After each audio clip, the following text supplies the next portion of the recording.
ان ملکوں نے بھی سمجھا بھئی یہ بھی ذمہ دار ہے، ملک ہے، بڑی عزت کی. انہیں کہا چلو آؤ آپ کو مولانا ملاتے. لے گئے. انہیں کہا جی یہ کیمل پور سے آئے ہیں اور نمبردار ہیں اپنے پنڈ کے، یہ کوئی مسئلہ پوچھنا چاہتے ہیں. مولوی صاحب نے کہا جی پوچھو. حضرت شیخ القرآن نے عرض کیا، فرمایا لا الہ الا اللہ کا معنی پوچھنا ہے. اس نے کہا اتنے بڑے ہو گئے ہو تمہیں لا الہ الا اللہ کا معنی نہیں آتا؟ حضرت شیخ نے کہا ساری زندگی حال چلائے نے، فرصت ہی نہیں لبھی. آج میں نے کہا بندیال آیا ہوں، آپ کا بڑا نام سنا ہے، تو میں نے کہا لا الہ الا اللہ کا معنی پوچھو. مولانا نے کہا اس کا تو بڑا آسان سا معنی ہے، نہیں کوئی معبود مگر. حضرت شیخ نے کہا نہیں کوئی، یہ میری زبان ہے مجھے سمجھا، مگر یہ بھی میری زبان ہے سمجھا. مولانا یہ معبود کیا ہے؟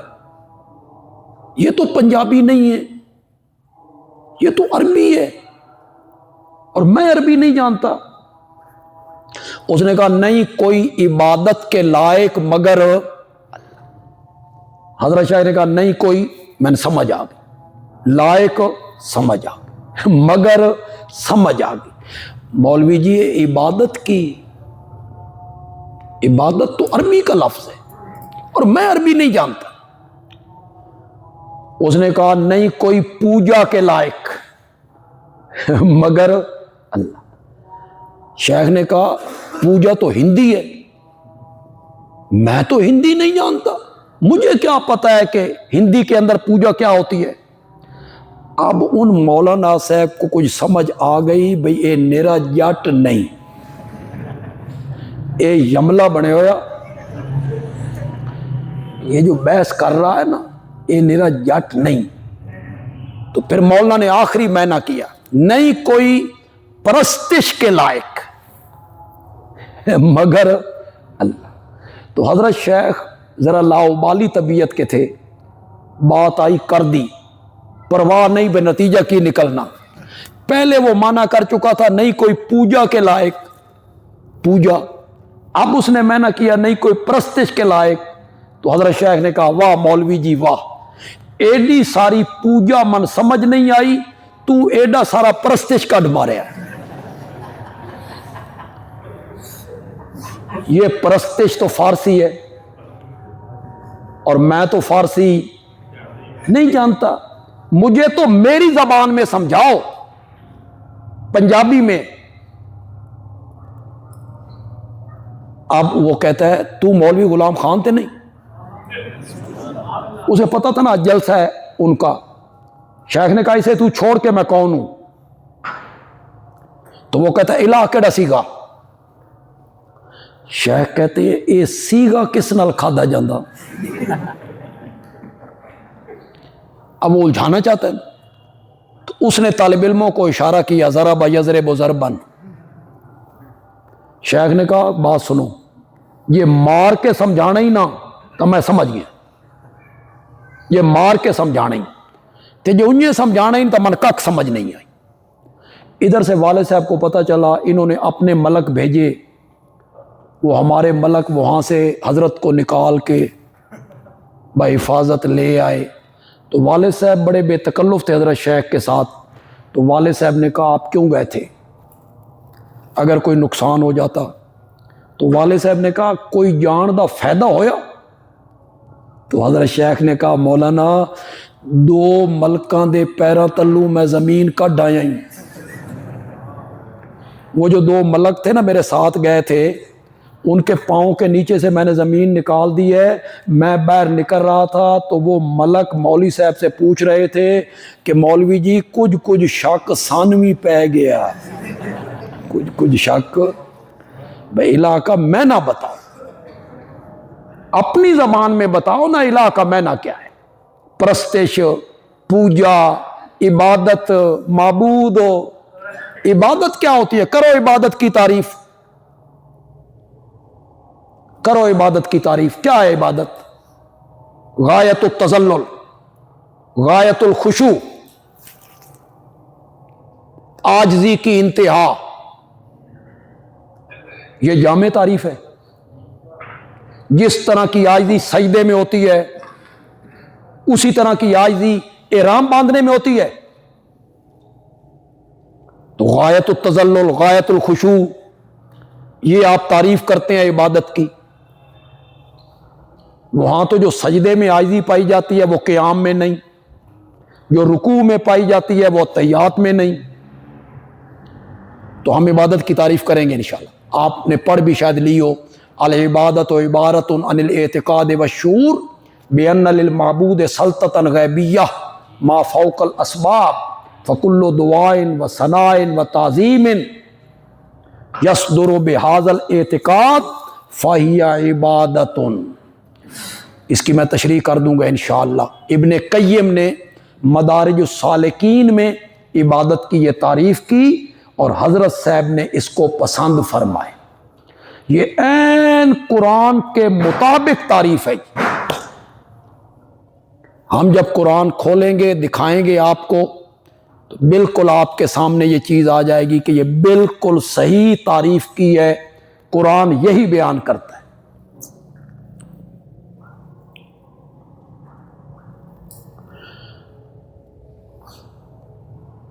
ابھی شروع کر لیں، تھوڑا سا ابتدا کر لیتے. میں مشکل نہیں کروں گا انشاءاللہ، زیادہ علمی بحث ہم کرنے لگ جائیں. میں بڑا عام فہم انشاءاللہ کروں گا کہ آپ آگے بھی بیان کرنا چاہیں درس میں تو آپ بیان کر سکیں. جتنا پھیلانا چاہیں آپ پھیلا لیں. میں نے سن 1996-97 میں 1996-97 کتنے سال ہو گئے؟ 30 سال. میں نے یہاں معاویہ مسجد میں مسئلہ الہ پر درس دیے تھے ہر جمعے کو مغرب کے بعد. 40 درسوں میں میں نے مسئلہ الہ مکمل کیا. 40 درسوں آپ اسے پھیلائیں. سارا قرآن بھرا پڑا ہے. مسئلہ الہ آپ لوگوں کو سمجھائیں. فی الحال آپ ذہن میں یہ بات رکھیں، 2 صفتیں صرف الہ میں پائی جاتی ہیں. اسے لکھیں، بلکہ دل کی تختی پر لکھیں. 2 صفتیں صرف الہ میں پائی جاتی ہیں. وہ 2 صفتیں ہیں ہی الہ کی. ہم قرآن سے ثابت کر دیں گے انشاءاللہ اور 20 آیتوں سے ثابت کر دیں گے.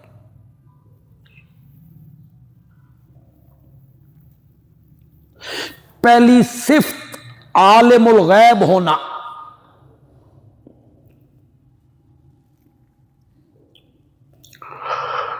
دوسری صفت مختار کل ہونا.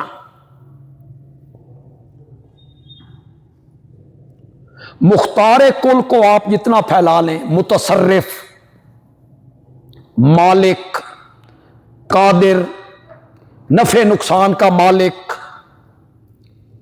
ہر چیز کا مالک، دے نہ دے. یہ صفت جو ہے یہ الہ کی صفت ہے. الہ کی، کس کی؟ الہ.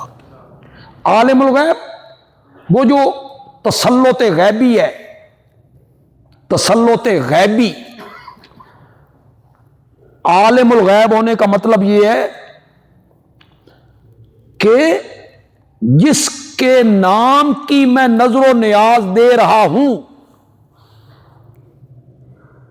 یا جس کے سامنے سجدہ ریز ہوں یا جس کو میں مصیبت میں پکار رہا ہوں، میں اس کو نہیں دیکھ رہا اور وہ مجھے.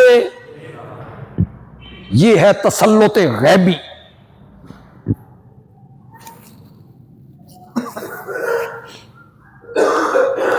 اگر یہ عقیدہ نہ ہو پکارے کیوں؟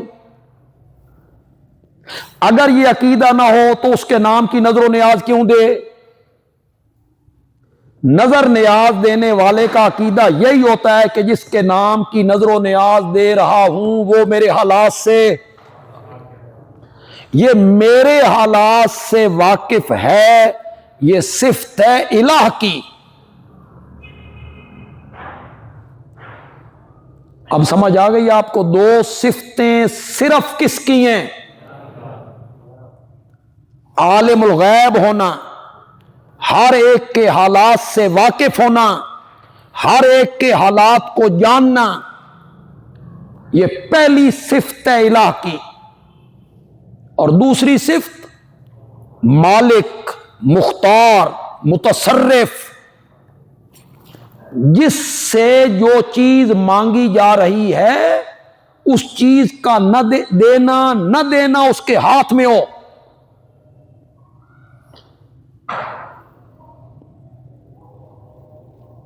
مختار کل، یہ دو صفتیں صرف الہ کی ہیں۔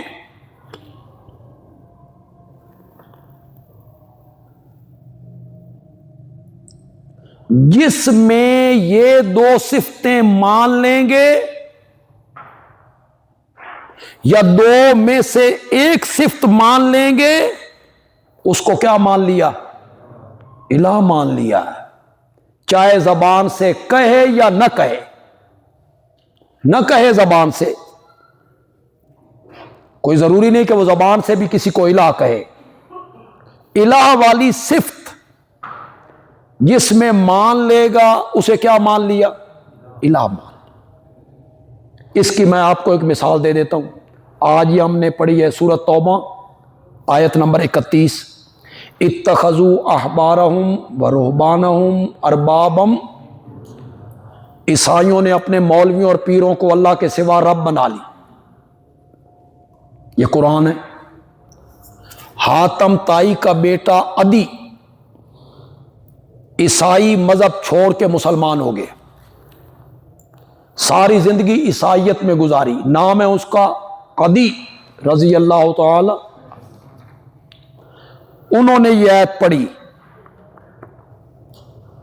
کہ عیسائیوں نے اپنے مولویوں اور پیروں کو کیا بنا لیا؟ رب۔ اس نے نبی پاک سے عرض کی، یا رسول اللہ، ہم عیسائیوں میں سے کوئی بندہ نہیں ہے جو اپنے مولویوں کو رب کہے اور پیروں کو رب کہے، کوئی بندہ نہیں ہے عیسائیوں میں، یہ قرآن کیا کہہ رہا ہے؟ آپ نے فرمایا، یہ بتا، جس چیز کو تمہارے مولوی حلال کہہ دیتے تھے بغیر دلیل کے حلال مان لیتے تھے کہ جی بالکل، اور جس کو وہ حرام کہہ دیتے تھے بغیر دلیل کے حرام مان لیتے تھے؟ اس نے کہا جی بالکل۔ آپ نے فرمایا، یہی معنی ہے رب بنانے کا۔ سمجھے بھی ہو کہ کوئی نہ؟ زبان سے تو وہ بھی نہیں کہتے تھے، لیکن حلال حرام کرنا یہ صفت کس کی ہے؟ رب کی۔ یہ صفت جب علماء میں مانی تو قرآن نے کیا کہہ دیا کہ انہوں نے اپنے علماء کو کیا بنا لیا؟ رب بنا لیا۔